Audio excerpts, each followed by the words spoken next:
Moving on, the Lagos State government has moved to address the cost of living crisis in the state by announcing a raft of measures to alleviate the plight of residents of the commercial city. Among the measures unveiled by the governor of the state, Sanwo-Olu, are a reduction in transportation cost, remote work days for civil servants, and free feeding for residents. Our correspondent Sydney Okafo has more on the story.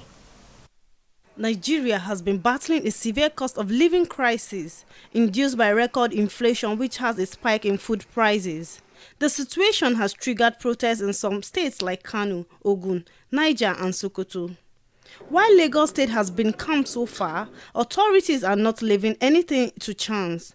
The governor has now unfolded a series of measures to help residents wade through the hardship.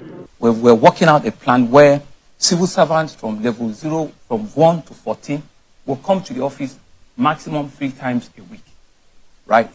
Not that any form of government will be shut down. It will be all calendarized and it will be on schedule. We're going to be opening, what we call Sunday markets in about 42 markets in Lagos. Sunday market. What you will see in those markets, is the same sort of stable, food item. But this time, you'll be buying, but you'll be buying at a reduced cost. Lagos State, which is regarded as Nigeria's economic hub, is the first state to announce such measures to mitigate hikes in food prices and transportation costs. Transport cost is also a major pain that our citizens have. So almost immediately from this weekend, we're throwing back a 25% reduction on all public transportation.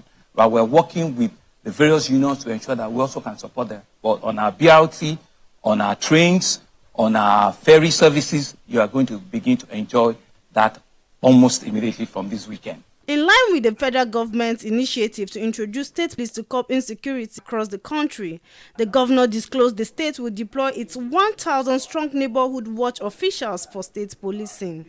That neighborhood is still functional and we're happy. About 6,000 of them. The good news is that I've given approval for us to recruit additional 4,000. 4,000 to 5,000 actually. I've given them approval to employ, and this is job for our youth, this is job for our able-bodied men, and so out of that number, we'll give some to CBD, we'll give some to Kai, but a significant chunk of it will be in our neighborhood. And what that means for me is that if they give approval for state police today, I have 10,000 men that I can further train and get them ready. And these are people that know the entire community.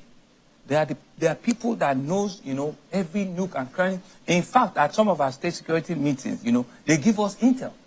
The Lagos State governor says his administration is aware of the difficulties faced by Lagosians and is determined to take action to alleviate their financial suffering.